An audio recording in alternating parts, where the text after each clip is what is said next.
अब ये हम करने लगे, लेकिन थोड़ा और एक बात का भी ध्यान रखना पड़ेगा।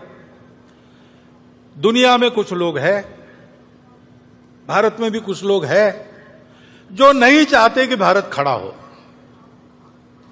और इसलिए समाज में कैसे विभेद पैदा करना, समाज की सामूहिकता जो निर्माण हुई उसको कैसे तोड़ना, अलगाव और टकराव कैसे पैदा करना, ऐसा वो प्रयास करते हैं।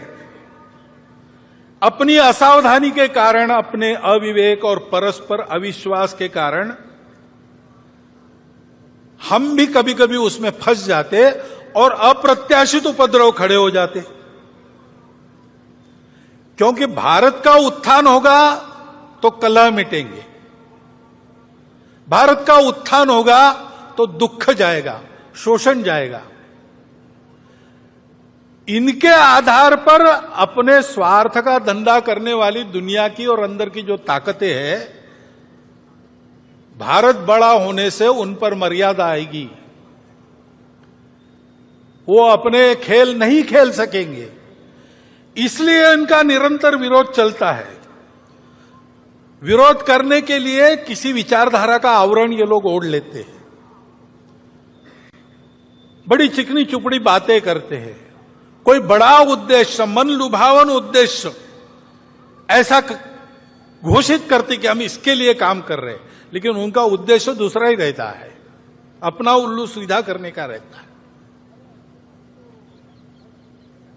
और कोई भी हो, किसी भी विचारधारा का हो, वो खाटी संघ वाला हो या कम्युनिस्ट हो, अगर वो प्रामाणिक है, निस्वार्थ बुद्धि से काम कर रहा है, तो उनके लिए वो बाधा ही बनता है। ये जानकर ऐसे सब लोगों का वो विरोध करते हैं कि राजनीतिक स्वार्थों के कारण इस तरह से किया। अगर मोहनराव भागवत जी इंडिया की बात कर रहे हैं तो उनकी बात राष्ट्रहित की नहीं है। भिन्न विचार के लोग अगर इंडिया ग्रुप में आए हैं और वो तानाशाही के खिलाफ लड़ने की बात करते हैं तो मोहनराव भागवत जी ने इंडिया का समर्थन करना चाहिए, क्योंकि देश को बचाना है, लोकतंत्र को बचाना है और संविधान को बचाना है। अगर भिन्न विचारों की बात मोहनराव भागवत जी कर रहे हैं, सरसंघ चालक कर रहे हैं, तो उनको पता होना चाहिए जब जब देश के लोकतंत्र पर आघात हुआ है, हमला हुआ है, तो भिन्न विचारों के लोग देश हित के लिए एक साथ आकर एक जंग छेड़कर देश को उन्हें बचाया है।